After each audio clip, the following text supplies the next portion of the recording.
स्वागत है आपका विरोध शर्मा जी, नई परख के मंच पर। नमस्कार। कल जहां हम लोगों ने अपनी बातचीत छोड़ी थी, आज हम लोग वहीं से अपनी बात शुरू करेंगे।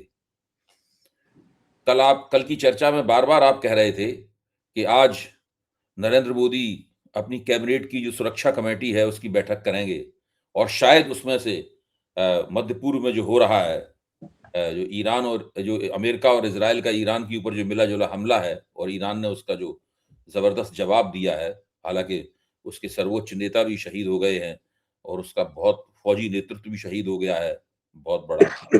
तो ईरान ज़ाहिर है काफ़ी संकट में है, लेकिन वो मुकाबला भी कर रहा है और उसके मुकाबले जितनी उसके संकट की चर्चा है, उतने ही उसके मुकाबले की भी चर्चा है। लेकिन साथ में एक चर्चा ये भी है, हमारे हमारे प्रधानमंत्री, हमारी सरकार, हमारा विदेश मंत्रालय कुछ नहीं कर रहा है, चुप बैठा हुआ है। और देखिए उस कैबिनेट की सुरक्षा कमेटी की बैठक भी हो गई। मुझे तो कुछ सुनाई नहीं पड़ा उसमें, आपको कुछ सुनाई पड़ा हो तो आप बताइए? नहीं, उसमें कुछ खास नहीं है। हुँ, उसमें जो पार फॉर द कोर्स जो कि स्टैंडर्ड स्टेटमेंट्स हैं, वो हुँ, है। हुँ। और उसमें ख़ुमैनी साहब पे कोई विस्तृत बयान नहीं है हमारी सरकार की तरफ से। और विस्तृत का एक लफ्ज़ भी नहीं बोला है, बोला है कोई लफ्ज़? हुँ, जो उन्होंने कहा है, उसमें ख़ुमैनी साहब पे कोई विस्तृत बातचीत नहीं की। हुँ, ये कहा कि भई इस तरह से नहीं होना चाहिए, रेस्ट्रेंट दिखाइए, डिप्लोमेसी को चांस दीजिए। हुँ, ये जैसे स्वीट नथिंग्स होते हैं। हुँ, ऐसी सिचुएशन में बड़े मुल्कों को एक बड़ी स्पष्ट पोजीशन लेनी चाहिए, जो हुँ, हमारी सरकार ने नहीं ली अभी तक। हुँ, उसका क्या कारण है? हो सकता है कि स्थिति उनको क्लियर नहीं है। उनको अभी तक इस बात पे अपने अपनी पॉलिसी पे उन्होंने अपना काम कर रहे हैं कि भई अभी हमने कहाँ क्या कहना है? मतलब क्या हम एक बार बयान देके और मुल्कों की तरह ईरान के खिलाफ खड़े हो जाएँ?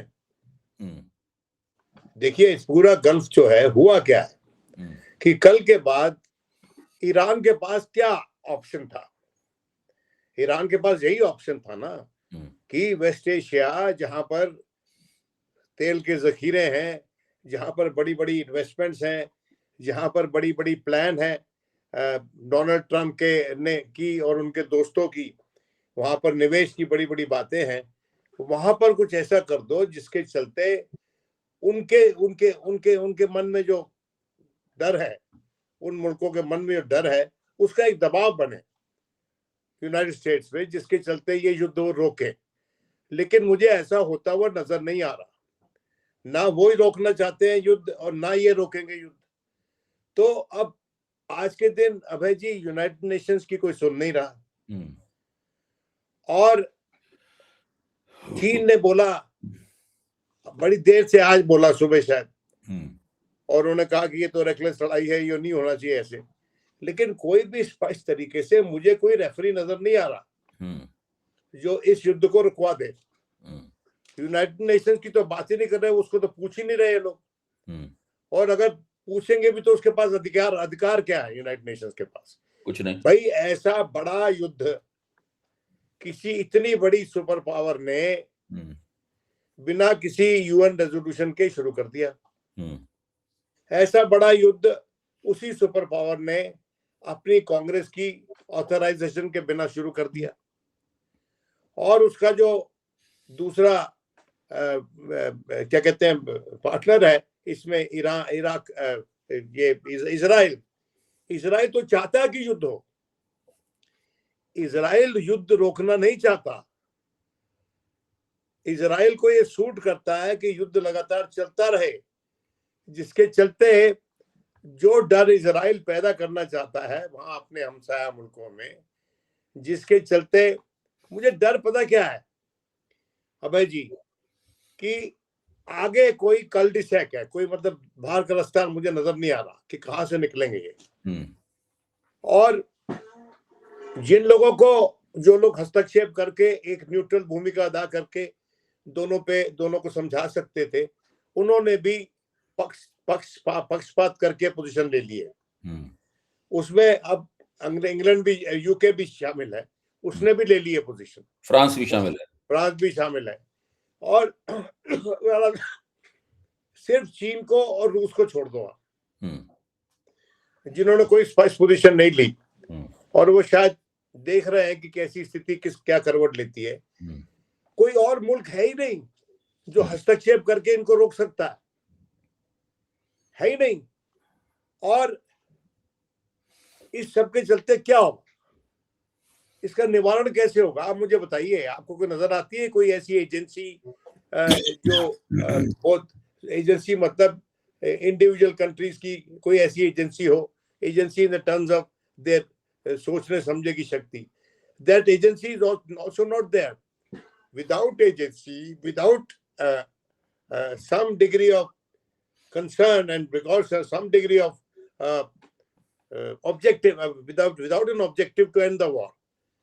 और किस बात पे एंड होगी वॉर?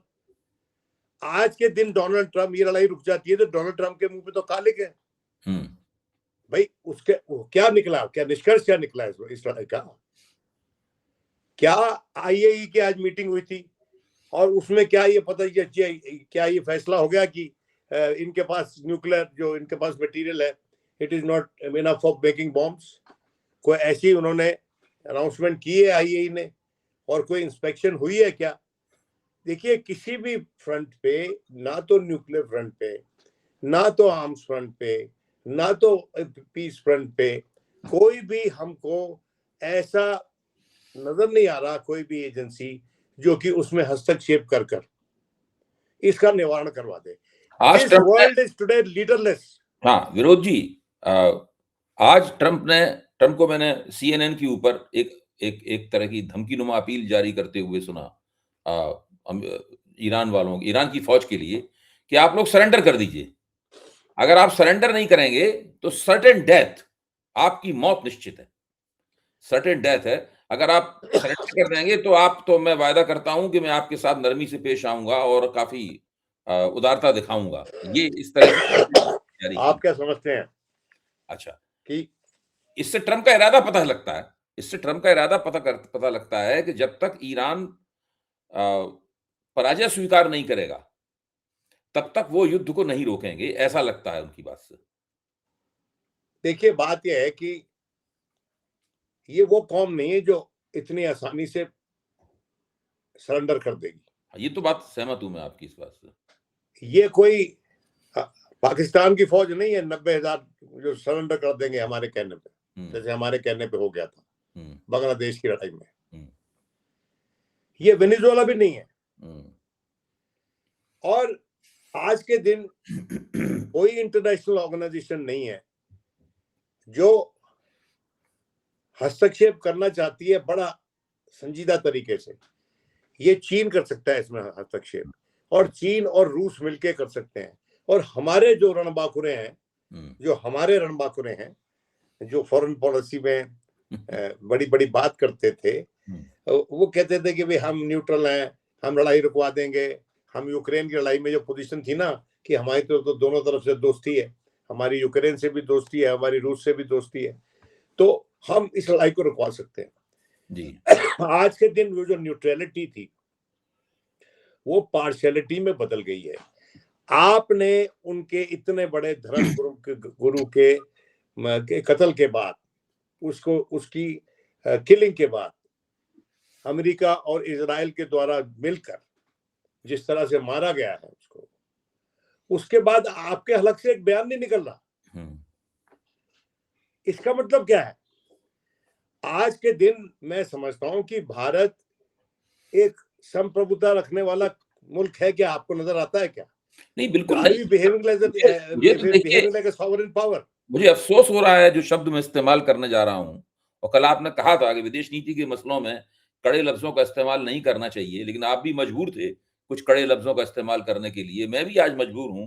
मेरा मानना है कि भारत का पूरा जो नरेंद्र मोदी, उनकी सरकार, उनकी विदेश मंत्रालय का जो पूरा रवैया है वो अमेरिकी पिट्ठू का रवैया है। अमेरिकी पिट्ठू का रवैया है भाई। अमेरिका ये कोई ट्रेड वाला मामला नहीं है जो अब हो रहा है। ये तो बिल्कुल आपने पूरी दुनिया को युद्ध में झोंके जाने का भी खतरा है। यूरोप के दोनों देश बड़े देश ब्रिटेन और फ्रांस, ये जर्मनी के बारे में नहीं पता है, लेकिन जर्मनी भी ऐसा कर सकता है। ये दोनों देश जो है वो इज़राइल और अमेरिका के साथ खड़े हो गए हैं।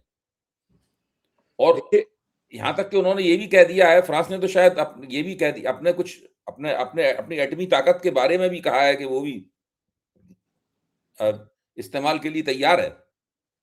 देखिए एटमी ताकत आप कैसे इस्तेमाल करके, मतलब वो तो मुल्क सटे हुए हैं एक दूसरे के साथ भाई। एक आप ऐसे बम चला दोगे कि आपको कुछ भी नहीं होगा।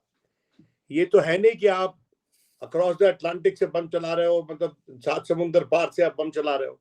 आप अगर यहाँ बम चलाएंगे ईरान में, तो क्या जो आपके अलाइज हैं, जो गल्फ में अलाइज हैं आपके, जो अरब जैसे अरब स्टेट है जो आपकी, वो क्या उनके खिलाफ उनको नुकसान नहीं होगा?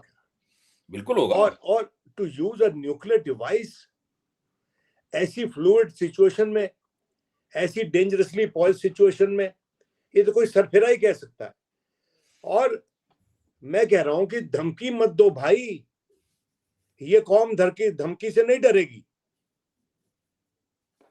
आप रीजनेबल इंटरवेंशन करवाओ।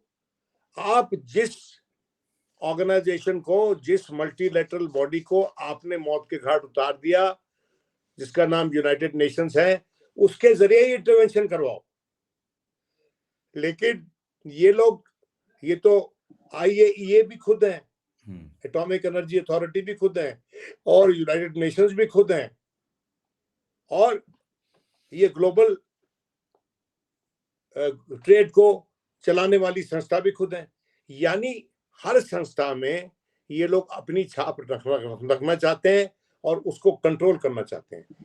They have captured most of the institutions, और जो बचे हैं उनकी साख कुछ रही नहीं, उनकी बात कोई सुनेगा नहीं। ये जो आज के दिन जो दुनिया बन गई है, ये दुनिया बड़ी डेंजरस स्थिति में है, और वो एक कैटास्ट्रॉफी के कगार पे है, और उसको बचाने वाला कोई संस्थान, कोई शख्सियत, कोई देश हमको नजर नहीं आ रहा। जिन लोगों का ये काम था, जिन लोगों की रिस्पॉन्सिबिलिटी थी कि उनको करना चाहिए, वो तो स्वयं संलग्न है लड़ाई करवाने में, और इसका अकेला जिम्मेदार जो है बेंजामिन नेतन्याहू है। क्योंकि मैं समझता हूं कि अगर आज के दिन डोनाल्ड ट्रंप चाहता भी है कि संधि हो जाए, चाहता भी है कि कोई रास्ता निकल आए, ये ज़ायनिस्ट लॉबी होने नहीं देगी। कि उसको कहेगी तुम्हारी तो नाक कट जाएगी, ये आप मत करो इसे। और अमेरिका के फाइनेंशियल सर्कल्स में भी यहूदी लॉबी जो है वो बहुत ताकतवर है। हाँ, अरे उनके मुल्क के भीतर भाई, दे आर वेरी स्ट्रांग। और उनका जो हस्तक्षेप वहां पर कॉर्पोरेट लॉबी में, जो उनका हस्तक्षेप है वहां पे इंडस्ट्रियल एम्पायर में, वो मिलिट्री इंडस्ट्रियल एम्पायर बोलते हैं ना, यूएस मिलिट्री इंडस्ट्रियल एम्पायर, वो तो उनका ही है आधे से ज्यादा। और क्या। और वो लोग जो हैं वो नहीं चाहते कि ये युद्ध रुके, और उनका सबसे बड़ा जो चेहरा आज के दिन है, जिसका नाम नेतन्याहू है, जो कि अपनी कुर्सी बचाने के लिए, अपने घर को बचाने के लिए दुनिया को आग लगा देना चाहता है। और यहां पर साफ जाहिर हो रहा है कि डोनाल्ड ट्रंप साहब जो हैं is not behaving like a superpower. He is behaving like a super bully. Super bully. और कुछ नहीं है। अरे big powers don't behave like this भाई। लेकिन विनोद जी ये बताइए, ठीक है आपकी ये बात सही है कि दुनिया में जितनी बड़ी-बड़ी संस्थाएं थीं, जिनसे विश्व व्यवस्था चल रही थी, उनको अमेरिका ने कैप्चर कर लिया है। लेकिन अमेरिका ने एक और संस्था कैप्चर कर ली है, उसके बारे में हम लोग चर्चा नहीं करते हैं, करते भी हैं तो फिर घुमा फिरा के चर्चा करते हैं। मतलब हम लोगों से मतलब हमारे और आपसे नहीं है, आमतौर पर उन्होंने भारत की प्रभुसत्ता को भी कितना एक हद तक कैप्चर कर लिया है। उन्होंने भारत के विदेश मंत्रालय को भी कैप्चर कर लिया है, भारत की पूरी विदेश नीति को कैप्चर कर लिया है।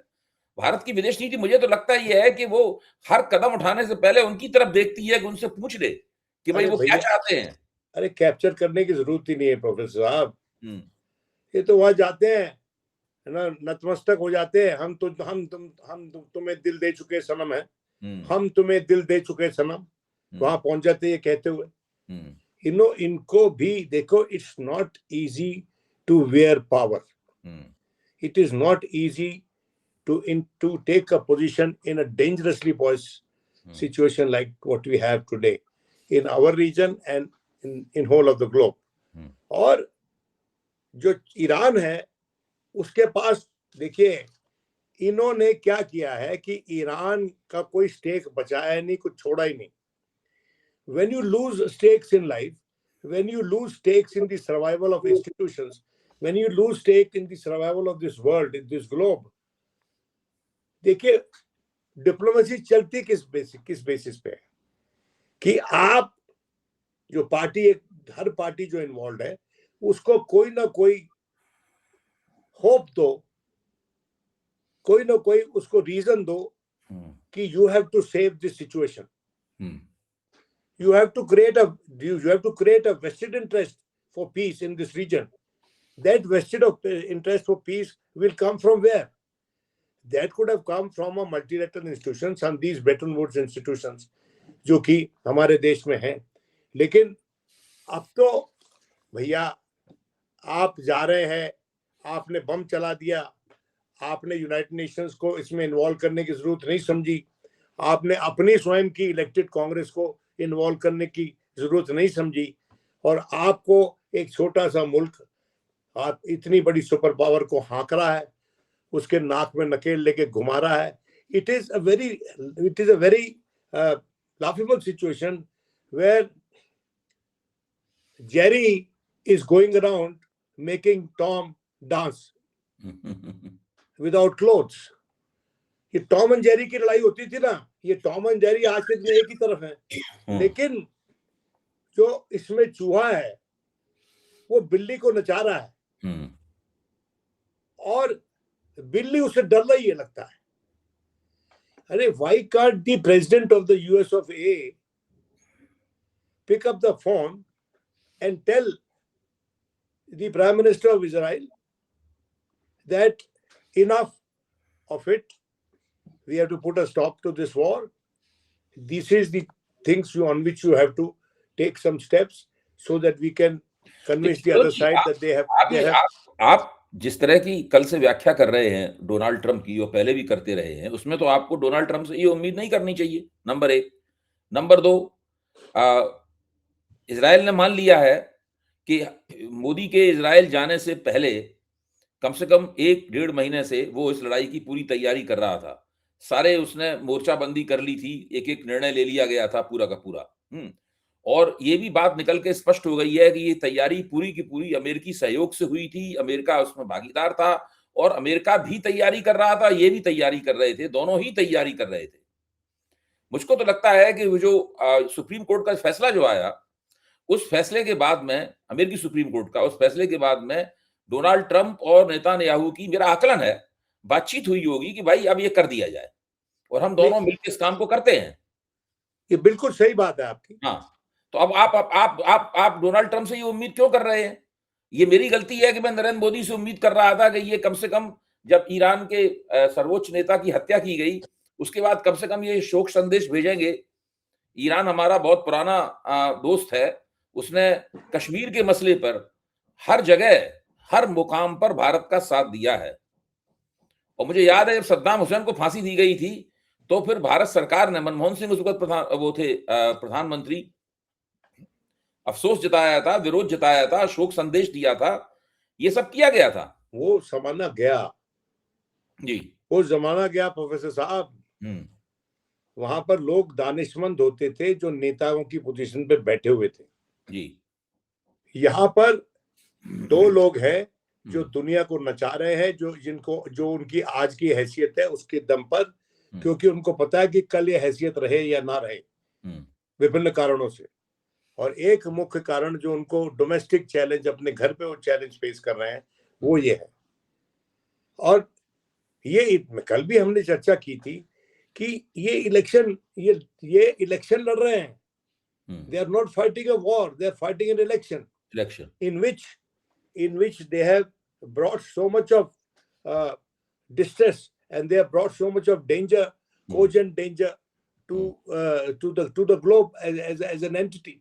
और वहां पर तो जखीरा ही जखीरा है तेलों का। एक मिनट में अगर कोई डिसाइड कर ले कि हमने फला मुल्क को डिस्ट्रॉय करना है, उसकी हैसियत को खत्म करना है, तो उनके पास बमों का जखीरा तो बहुत है, उसमें कोई दिक्कत है नहीं। और आज की कोई कैलकुलेट कर रहा था कि who will run out of these rockets ahead of the other, जैसे कि किसके पास खत्म होंगे ये जखीरे, पहले ये अमेरिका के पास खत्म होंगे, इजराइल के पास खत्म होंगे, या ईरान के पास खत्म होंगे, या चीन के पास खत्म होंगे। चीन प्रत्यक्ष रूप से सामने नहीं आया। हाँ। और चीन चाहता है कि इसमें, इस पूरे प्रकरण में डोनाल्ड ट्रंप जो है वो खंबे से लटक जाए। वो कैसे होगा? वो उसमें पढ़ना नहीं चाहते। आप करो, आपने ये फैलाया रायता, आप इसको समेटो। भाई आपने मतलब चीन के, आप कह रहे हैं कि चीन के हित में ये है कि ये लड़ाई अगर थोड़ी लंबी चलना ही हो तो चल जाए। Watching from a distance. हाँ, वॉचिंग फ्रॉम अ डिस्टेंस, लड़ाई लंबी चलनी हो तो चल जाए। डोनाल्ड ट्रंप ने भी स्वीकार कर लिया है कि इस लड़ाई से अमेरिका को नुकसान हो सकता है, एक बयान में उन्होंने स्वीकार किया है। कल ये खबर भी आ रही थी कि कुछ मिसाइलें उनका विमानवाही पोत है, जो एयरक्राफ्ट कैरियर है, मैं नाम उसका भूल रहा हूँ, तो अब्राहम लिंकन, हाँ, उस 2-3 मिसाइलें उसके ऊपर भी गिरी हैं, तो उसको भी नुकसान हो गया है। ये अमेरिका के लिए काफी बड़ा सदमा होगा अगर उस कैरियर को कोई नुकसान होता है, क्योंकि बहुत बड़ी चीज है वो। तो मैं कहना ही चाहता हूं कि चीन अगर ये चाहता है कि लड़ाई थोड़ी लंबी चल जाए, जिससे अमेरिका कमजोर हो जाएगा अंततः। देखिए, ये चाहता है कि डोनाल्ड ट्रंप ने जहां धकेल दिया है, जिस क्वैगमार में, जिस कीचड़ में अपने मुल्क को धकेल दिया है, जिस असले के कीचड़ में इस अपने मुल्क को धकेल दिया है इस लड़ाई के चलते, और पूरा वेस्ट एशिया जिससे कि आतंकित है और जिससे डेंजर में है। You see that it is a threat to the whole of West Asia आज के दिन। और वेस्ट एशिया कोई अलग आइसोलेशन में तो है नहीं भाई। आप देखिए कि वेस्ट एशिया में लड़ाई के चलते इन प्रिंसिपल जो पोजीशन ले रखी थी कीर स्टारमर के जो गवर्नमेंट ने, उन्होंने भी कह दिया कि हम अपनी टेरिटरी डिफेंसिव पर्पस के लिए इस्तेमाल होने देंगे। अब डिफेंसिव और ऑफेंसिव वॉर सिचुएशन में क्या होता है, ये तो आपके अपने आंकलन पे डिपेंड करता है। जो आप अपने लिए डिफेंसिव बोलते हैं, वो दूसरे विरोध पक्ष के लिए वो ऑफेंसिव होगा। तो हर कोई progressively is getting sucked into this war machine. और ये वॉर मशीन को रोकने वाला कोई बटन है नहीं, क्योंकि इसको कोई चलाने वाला एक व्यक्ति नजर नहीं आ रहा, और जो चला रहे हैं उनको चलाना तो आता है, रोकना नहीं आता। जैसे कि हर एनालिस्ट कह रहा है कि what is the end result, what next, you have killed ayatollah Khomeini, अब क्या? इसका जवाब नहीं है। इसका जवाब बेंजामिन नेतन्याहू के पास नहीं है, इसका जवाब डोनाल्ड ट्रंप के पास नहीं है। और मैं ये समझता हूं कि इस सिचुएशन में पता नहीं कानून क्या कहता है, क्योंकि कानून के अनुसार कोई बात तो नहीं हो रही अमेरिका में, लेकिन क्या वहां की सुप्रीम कोर्ट के पास कोई एक्स्ट्रा ऑर्डिनरी रेजिडुअल पावर्स है या नहीं है, जिसमें वो ये हस्तक्षेप कर ये कह सकती है कि इस युद्ध को रोको।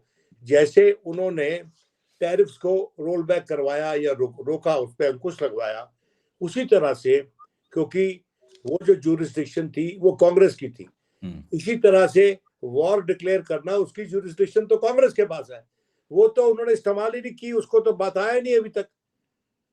तो क्या सुप्रीम कोर्ट इसमें भी हस्तक्षेप कर सकता है क्या अमेरिका का? क्योंकि ये एग्जिस्टेंशियल क्राइसिस सिर्फ खाड़ी के लिए नहीं है, सिर्फ ईरान के लिए नहीं है, सिर्फ इजराइल के लिए नहीं है। ये एग्जिस्टेंशियल क्राइसिस जो है पूरी दुनिया के लिए है, थोड़ा या ज्यादा। और इसमें इंटरवीन मैं समझता हूं करना बहुत जरूरी है, और अमेरिका का ही कोई इदारा जिसको की जवाबदेही बनती है डोनाल्ड ट्रंप की, उसको इसमें हस्तक्षेप करना पड़ेगा। क्योंकि ये जो टैरिफ्स लगाई हैं ग्लोबली, जो लगाई थी, जो आपके दिन अभी रुकी हुई हैं, उसमें तो सुप्रीम कोर्ट ने की ना पेशरफ, सुप्रीम कोर्ट ने उसको दुरुस्त किया ना, और इसको मानना पड़ा। क्या ये जो लड़ाई है, is it legitimate, is it legal in the constitution, under the constitution of the United states of America? बिना कांग्रेस के समर्थन के, बिना कांग्रेस के क्लियरेंस के राष्ट्रपति जंग डिक्लेयर नहीं कर सकता। He cannot wage war without the support of the Congress, which means the elected body within the United States. और एक राय नहीं थी इजराइल में भी, जब हमारे प्रधानमंत्री गए तो वॉकआउट हुआ ना, ऑपोजिशन ने वॉकआउट किया। बिल्कुल। तो कभी आपने देखा है कि वॉर की स्थिति में उसके आसपास जो है वॉकआउट हो रहा हो? मुल्क तो एकजुट हो जाते हैं। तो आप के अंदर जो आपके जो और ने ईरान को जरूर एकजुट कर दिया है। आपके भीतर जो है एकजुटता नहीं है, जो कि एकजुटता आज के दिन आपके चैलेंज के विरोध में ईरान में है, वो सरेंडर नहीं करेंगे। बस आप यही कर सकते हैं कि आप उसको डिकैपिटेट इतना कर दें कि उसके पास ये माफी चाहता हूँ, don't to draw hurt anybody sentiments, लेकिन रावण के इतने सर हैं, कितने काट लोगे? उनके पास इंस्टीट्यूशन उनके जो है वो मरने वाले नहीं है। जैसा कि हम पहले भी डिस्कशन कर रहे थे कि their state structure is so designed as to outlive the leadership. जो भी लीडरशिप उभर के सामने आएगी, अगर वो कारगर सिद्ध नहीं होती है, अगर वो उपयुक्त सिद्ध नहीं होती है, तो वो लीडरशिप नहीं रहेगी, स्टेट स्ट्रक्चर रहेगा। उसको चलाने वाले विभिन्न चेहरे आते रहेंगे, उभरते रहेंगे, और स्टेज में कम जब उनके पास कोई असला ना बचे। अच्छा, मैं बीच में कुछ फौजी विशेषज्ञों को भी सुन रहा था, तो उन सबका इस बात में सबका एक मत था, लड़ाई कौन सही है कौन गलत है, इस पे उनकी राय अलग अलग थी, लेकिन एक मत सब लोग थे कि आप ईरान में तब तक रिजीम चेंज, तब तक सत्ता का परिवर्तन नहीं कर सकते जब तक कि आप जमीन पर फौजियों को आप थल सेना का हमला ना हो, आर्टिलरी आगे न बढ़े, टैंक आगे न बढ़े, फौजी आगे न बढ़े, तब तक आप नहीं कर सकते। जैसा इराक में किया था या अफगानिस्तान में किया था, मतलब जो है उस तरीके से नहीं कर सकते। तो अब वो करने की तो कोई संभावना वहां पे है नहीं। ईरान के पास बाकी मामलों में ईरान भले ही कमजोर हो, लेकिन ड्रोन्स के मामले में और मिसाइलों के मामले में अभी ईरान के पास बहुत मसाला है, प्रत्याक्रमण करने का, पलट के हमवार करने का ईरान के पास बहुत मसाला है, वो काफी दिन तक लड़ सकता है। तो ऐसी स्थिति में जो डोनाल्ड ट्रंप चाहते हैं, मतलब जो है वो तो बहुत जल्दी कुछ होना संभव नजर नहीं आ रहा। देखिए, आप चाहते हैं कि बड़ा भारी मेल्टडाउन हो जाए ईरान के भीतर, और उसके सारे स्ट्रक्चर जो है वो मेल्टडाउन हो जाएं, वो खत्म हो जाएं, और एक वैक्यूम आ जाए, और उसमें एक कैओटिक सिचुएशन उभरे, और उसमें आप अपने मनपसंद का कोई नेता नियुक्त कर दें ताकि वो उस मुल्क पे राज करे। ये आसान नहीं है उस देश में। बाहर से थोपा हुआ कोई भी व्यक्तित्व उस देश में स्टेबल गवर्नमेंट, स्टेबल स्ट्रक्चर नहीं दे सकता। और जो भी स्ट्रक्चर उभरता है उसको बातचीत के जरिए और ईरान के लोगों को उसकी सरकार के जरिए स्टेक देने के जरिए से ही हो सकता है। अच्छा, डोनाल्ड ट्रंप ऐसी चाल भी खेल रहा है। डोनाल्ड ट्रंप ने एक बयान ये भी दिया है कि ईरान हमसे बातचीत करने के लिए तैयार है, और हम भी मैं तैयार हूं, मैं बातचीत करने के लिए तैयार हूं, ईरान भी तैयार है बातचीत करने के लिए, अपनी तरफ से ही बोल दिया है उन्होंने। देखिए, बात यह है कि डोनाल्ड ट्रंप आज के दिन क्या कहता है। डोनाल्ड ट्रंप ने पिछले एक दिन में इतने बयान दिए, उसने कहा मैं 2 दिन में बाहर निकल जाऊंगा, फिर उसने कहा भाई इसमें कम से कम 3-4 हफ्ते लगेंगे। मतलब तरह तरह के उसका बयान, युद्ध विराम कैसे होगा, युद्ध कैसे रुकेगा, इसको एगमायर से बाहर कैसे निकलेंगे, 4 तरह के बयान है उसके, और उसमें इतना प्रखर विरोधाभास है, इतना शार्प कॉन्ट्रडिक्शंस हैं कि डोनाल्ड ट्रंप क्या कहता है आप उसको ट्रस्ट कर ही नहीं सकते। आपको वहां पर एक इदारा खड़ा करना पड़ेगा। देखिए वो हमने डिस्कशन की थी ना, पोस्ट रेफरी एज, ये पोस्ट रेफरी एज का नतीजा है सारा। कोई इन बुलीज ने, इन डिक्टेटर्स ने जो चोगा पहन के लोकतंत्र का बैठे हुए हैं वहां पर, इन्होंने कोई इदारा छोड़ा ही नहीं जो ऐसी सिचुएशन में हस्तक्षेप कर नॉर्मलसी स्थापित करे। छोड़ा ही नहीं इन्होंने, ना अपने देश में छोड़ा और ना दुनिया में छोड़ा। और दूसरे जो मुल्क है, छोटे छोटे छुटभैया मुल्क जो है, वो हैसियत नहीं रखते। या तो एक ग्रुप बना ले और सब मिलके they should call on United States कि प्लीज स्टॉप दिस वॉर, ये this is going to hurt our economies very badly. और हर किसी की इकोनॉमी हर्ट हो रही है। जो इन्होंने बड़े बड़े सेंटर्स बनाए थे इन्वेस्टमेंट के और रेवेन्यू जनरेशन के और बिजनेस जनरेशन के और एम्प्लॉयमेंट जनरेशन के, वो सारे जो सेंटर्स हैं आज के दिन उनकी क्रेडिबिलिटी जो है दांव पे है। और पहले तो लोग जाते थे, इंटरव्यू कर रहे हैं वहां के इदारे कि भैया होटल में बैठे हुए हैं, छुट्टी मनाने आए हैं और जान बचा रहे हैं, रास्ता नहीं मिल रहा कि कैसे निकले और भागे यहां से खाड़ी से। भाई सारी फ्लाइट्स तो रोकी हुई हैं आपने। तो आज के दिन जब वहां के आवाम को जान बचाने का मौका नहीं मिल रहा, कोई रास्ता नजर नहीं आ रहा, तो वहां देश क्या बचाएगा वो? और कोई इदारा हस्तक्षेप करके नॉर्मलसी नहीं इस्टेब्लिश कर रहा। भाई एविएशन सेक्टर तो इस चर्चा के आखिर में है विनोद जी, अब आप बताइए भारत को क्या करना चाहिए, करेंगे कि नहीं करेंगे क्या बात है, लेकिन हमारा फर्ज बनता है कि हम लोग इस मौके पर वो रास्ता इनको सुझाएं, हमारे हुक्मरानों को ये रास्ता सुझाएं। वो नहीं सुनते हमारी बात, कोई बात नहीं, लेकिन हम तो अपनी बात कहते रहेंगे। हम लोग कल से लगातार कह रहे हैं इस बात को। देखिए मैं ये समझता हूँ कि आज के दिन इनको सलाह देना मूर्खता वाली बात है। ठीक है, लेकिन मैं समझता हूँ इस मूर्खता हमें कर लेनी चाहिए।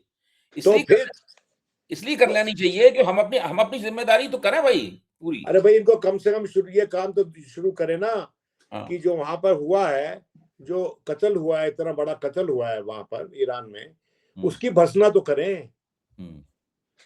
कम से कम ये तो कहते हैं कि ये ऐसा ये जो हुआ है शर्मसार करने वाला है, शर्मनाक इंसिडेंट हुआ है। एक गैर मुल्की सॉवरेंटी को इतनी बड़े तरीके से स्तर पे आपने वॉयलेट किया, उसकी संप्रभुता को आपने इतने भारी स्तर पर वॉयलेट किया है, और उसके सबसे बड़े नेता को आपने मौत के घाट उतारा है अपनी वेपन्स पावर के चलते। अपनी पावर जो आपके पास है, न्यूक्लियर पावर है ना, आप तो दोनों न्यूक्लियर पावर है, ये बहुत कम लोग जानते हैं। Israel and United States are both nuclear powers, and Israel is not a signatory to the NPT, CTBT. वो खुला एक गुंडा है जिसके पास वेपन है, जब बंदूक है, उसको कोई रोक नहीं सकता, और जिसके ऊपर कोई कानून लागू नहीं होता। ये जो इजराइल है उसकी आज के दिन ये हैसियत है, और उसको कोई सवाल नहीं पूछता, क्योंकि उसके आका जो है, जो देश चला रहे हैं, वो दुनिया की अर्थव्यवस्था चला रहे हैं, और जो उनके खिलाफ बोलेगा वो उसका नुकसान उठाएगा। इसीलिए डॉक्टर साहब चूं भी नहीं निकल रही। ठीक बात। और कभी कभी मुल्कों के मफाद में बोलना चाहिए, कभी कभी इस कॉस्ट पे भी बोलना चाहिए कि there may not be another opportunity for you to remain relevant. लेकिन जैसे कहती है ना कि कभी कभी पॉलिसी ऐसी बनाइए कि उससे इलेक्शन आप हार जाएं लेकिन देश बच जाए। ठीक बात। तो आज के दिन ये लोग दुनिया बचाने के लिए नहीं बैठे हैं। हम भारत जो देश है, जो कि नॉन अलाइंड मूवमेंट का सबसे बड़ा अलंबरदार था, जिसको ये जो आज की सरकार है उसने परस्पर उसको नॉन अलाइंड मूवमेंट को उसको तिरस्कार भाव से देखा। आज के दिन अगर हम नॉन अलाइंड होते और हमारी जो हैसियत होती, जो आप बनाने की कोशिश कर रहे थे यूक्रेन के युद्ध में, जगह जगह जाके और सलाह दे रहे थे अपने से बड़ी पावर को कि this is not an era of war. अरे ये तो बोल दो, सही बात, ये तो कम से कम अपने संतरे को बोल दो, जो संतरा जो आपका दोस्त है, जो sorry to use this but you know, अब क्या बोले उनके बारे में, किस तरह से इज्जत करें बताइए उनकी, जो हमको ऐसी स्थिति दिखा दी है, हमने सोचा भी नहीं था कि ग्लोबल ऑर्डर इतने बड़े डिसऑर्डर में होगा। ठीक बात। और ग्लोबल देखिए, जब वर्ल्ड वॉर 2 के बाद अमेरिका ने राज दुनिया पे कैसे किया, through the institutions it created in which other countries had a stake, and bargaining used to happen behind closed doors in those institutions, and those institutions eventually provided a via media to govern this globe, बिना किसी को ऊंचा दिखाए, बिना किसी को नीचा दिखाए। वो सिस्टम ही आपने डिस्ट्रॉय कर दिया। ठीक बात। भाई आपके घर में भाभी जी एसी को किसी ने बम से उड़ा दिया, छोटे से तमंचे से उड़ा दिया, अब आप क्या चलने की कोशिश कर रहे हो, कैसे आप अपने कमरे को ठंडा करने की कोशिश कर रहे हो गर्मी के मौसम में? It is impossible. You have lost the instrumentality which used to do it. और इसलिए ये ऐसे वक्तों में नेता उभरते हैं, बड़े नेता भी ऐसे क्राइसिस में ही उभरते हैं, और वो ऐसे नेता इजराइल के भीतर उभरना पड़ेगा और अमेरिका के भीतर उभरना पड़ेगा। Somebody has to stick the neck out in the United States and in Israel to challenge these two bullies. ठीक, बहुत बहुत धन्यवाद विनोद जी। हम लोगों ने कल की चर्चा को आज एक मुकाम तक पहुंचाया, फिर हम लोग घटनाक्रम पर अपनी निगाह रखेंगे, और जैसे ही कुछ नया विकास होता है घटनाओं का, हम लोग फिर से इसके ऊपर तबसरा करेंगे। बहुत बहुत श्योर। आप इसको जरा रिकॉर्डिंग को बंद करें 1 मिनट। हाँ श्योर। हाँ, ये